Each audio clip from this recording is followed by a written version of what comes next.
Hello everyone, बहुत बहुत स्वागत है आपका हमारे YouTube channel government job factory पर। आज सुबह मैं फिर से आपके लिए लेकर आई हूँ डेली करंट अफेयर्स सेशन। आज है 28 अगस्त और मैंने बहुत ही इंपॉर्टेंट क्वेश्चंस आपके लिए फ्रेम किया है और उनके कुछ important informations.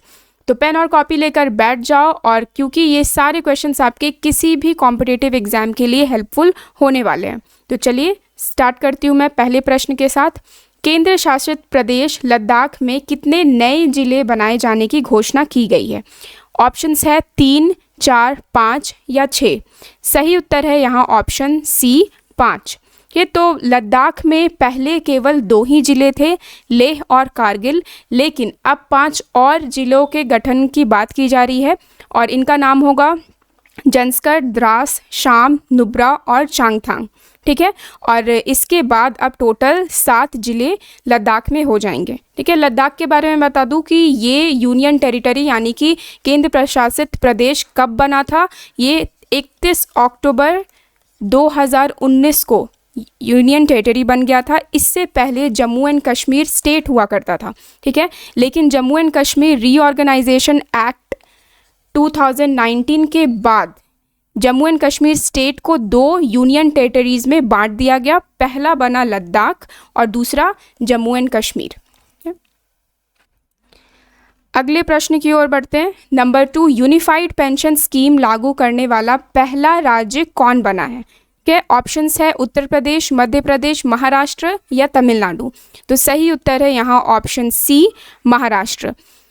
Unified pension scheme यानी कि यूपीएस, इसके बारे में मैं बता दूं कि ये 1 अप्रैल 2025 से लागू किया जाएगा। इससे पहले था एनपीएस यानी कि नेशनल पेंशन स्कीम। ठीक है, जिसे 1 जनवरी 2004 से शुरुआत किया गया था। ठीक है, लेकिन अब एनपीएस हटाकर यूपीएस को लागू करने की बात की गई है और केंद्र सरकार यानी कि सेंट्रल गवर्नमेंट ने इसे लागू करने का निर्णय लिया है और ये भी ऑप्शन दिया गया है स्टेट गवर्नमेंट्स को कि वो भी यूनिफाइड पेंशन सिस्टम को लागू करें। कि तो सबसे पहला राज्य जो है वो महाराष्ट्र बना है।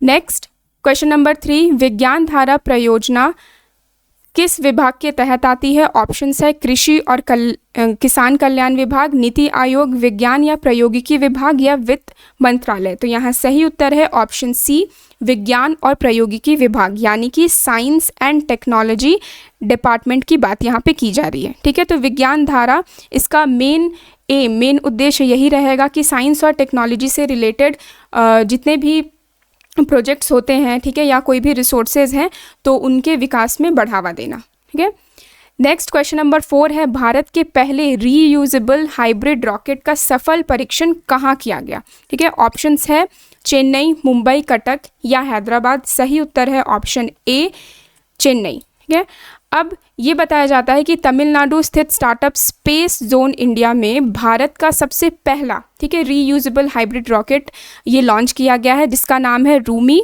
2024। ठीक है, अब ये रीयूजेबल हाइब्रिड रॉकेट होता क्या है? तो ये होता है जिसमें एक हाइब्रिड मोटर लगा हुआ रहता है। ठीक है, एक हाइब्रिड मोटर होता है और इस मोटर में कुछ इलेक्ट्रिकली जेनरिक फ्यूल होते हैं जो सॉलिड एंड लिक्विड दोनों फॉर्म्स में होते हैं। ठीक है, और इससे यही होगा कि जो भी इसके पार्ट्स होते हैं वो रीयूजेबल हो सकते हैं। ठीक है, नेक्स्ट क्वेश्चन नंबर 5 है, हाल ही में बांग्लादेश क्रिकेट बोर्ड का नया अध्यक्ष किसे चुना गया है? ऑप्शंस है नजमुल हसन पापोन, फारूक अहमद, हबीबुल बाशर या इनमें से कोई नहीं। तो सही उत्तर है यहाँ option B Farooq Ahmad.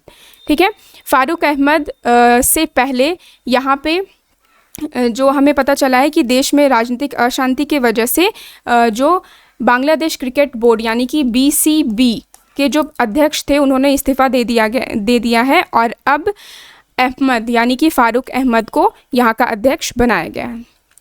Next number 6, एशियाई सर्फिंग चैंपियनशिप 2024 में भारतीय टीम ने कौन सा पदक जीता? ठीक है, एशियाई सर्फिंग चैंपियनशिप की बात की जा रही है। ऑप्शंस है स्वर्ण पदक, रजत पदक, कांस्य पदक या स्वर्ण और रजत दोनों। तो यहाँ सही उत्तर है ऑप्शन बी रजत पदक यानी कि सिल्वर मेडल इंडियन टीम ने जीता है। ठीक है, अब ये मालदीव में आयोजित था एशियाई सर्फिंग चैंपियनशिप जिसमें इंडिया की जो टीम है उन्होंने मारूहाबा कप की जो इवेंट थी उसमें सिल्वर मेडल जीता है। और इन टीम में कौन कौन शामिल थे? कमली पी, अजीश अली, श्रीकांत डी और संजय सेल्वामणि। ठीक है, और फर्स्ट जो रहे हैं वो है जापान की टीम जिसने गोल्ड मेडल जीता है। नेक्स्ट है क्वेश्चन नंबर 7, किस केंद्रीय मंत्रालय ने खादी रक्षा सूत्र लॉन्च किया?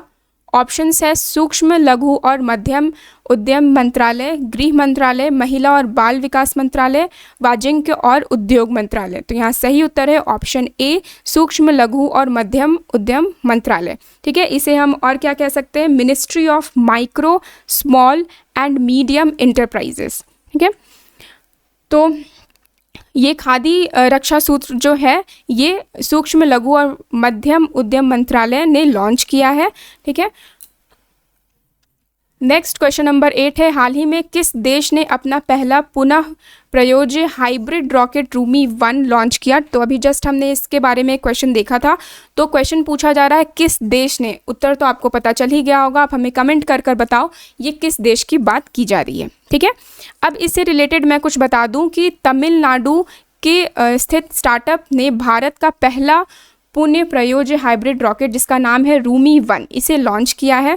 ठीक है, इसका ये एम रहेगा कि ये ग्लोबल वार्मिंग और जलवायु परिवर्तन, ठीक है, जो भी एनवायरनमेंट में जो भी चेंजेस आ रहे हैं इन सब के शोध पर बढ़ावा देगा। ठीक है, और ये एक हाइब्रिड मोटर इसमें इंस्टॉल्ड है जिससे इलेक्ट्रिकली जेनरिक फ्यूल उसमें डाला गया है और इसमें एक पैराशूट डिप्लॉयर भी है। ठीक है, इसने ब्रह्मांडीय विकिरण यानी कि डिफरेंट टाइप्स के जो रेडिएशंस होते हैं जैसे यूवी रेडिएशंस है और वायु की गुणवत्ता, इन सब की निगरानी ये रखने वाला है। ठीक है, नेक्स्ट क्वेश्चन नंबर 9 है, हाल ही में किस मंत्रालय ने स्वास्थ्य सेवा को बढ़ावा देने के लिए राष्ट्रीय चिकित्सा रजिस्टर NMR पोर्टल लॉन्च किया? ऑप्शन है विज्ञान और प्रौद्योगिकी मंत्रालय, कृषि मंत्रालय, स्वास्थ्य और परिवार कल्याण मंत्रालय, ग्रामीण विकास मंत्रालय। तो यहाँ सही उत्तर है ऑप्शन सी, स्वास्थ्य और परिवार कल्याण मंत्रालय। ठीक है, अब इसका उद्देश्य क्या है? या इसलिए किया गया है ताकि जो भी स्वास्थ्य सेवा है, ठीक है, मेनली डिजिटल स्वास्थ्य सेवा जो है उसे और बेहतर बनाया जा सकता है। ठीक है, और ये सिर्फ डॉक्टर्स के लिए नहीं, पैरामेडिकल स्टाफ जो होते हैं उनके लिए भी इसी तरह का एक और रजिस्टर लॉन्च किया जाएगा। ठीक है, नेक्स्ट है, हाल ही में भारत की पहली भारतीय महिला राष्ट्रीय रेसिंग चैंपियन कौन बनी है? ऑप्शंस है बियांका कश्यप, डायना पुंडोले, ऐश्वर्या पिस्से या पिपा मान। तो सही उत्तर है ऑप्शन बी यहाँ पे डायना पुंडोले। ठीक है, इनके बारे में बताया जाता है कि ये पुणे की रहने वाली है जो एक शिक्षिका और माँ है और इन्होंने MRF Indian national car racing championship में प्रथम श्रेणी इन्हें मिला है। ठीक है, और ये बता दूं कि ये बहुत ही गर्व की बात है और इसलिए बहुत ही इम्पॉर्टेंट है क्योंकि जनरली जो रेसिंग स्पोर्ट्स है वो मेन से, ठीक है, मेन से, पुरुषों से रिलेट किया जाता है, लेकिन ये भारत की पहली राष्ट्रीय रेसिंग चैंपियन बनने वाली महिला है। ओके, तो आज के लिए बस इतना ही। कल मैं फिर से लेकर आऊँगी आपके लिए करंट अफेयर सेशन।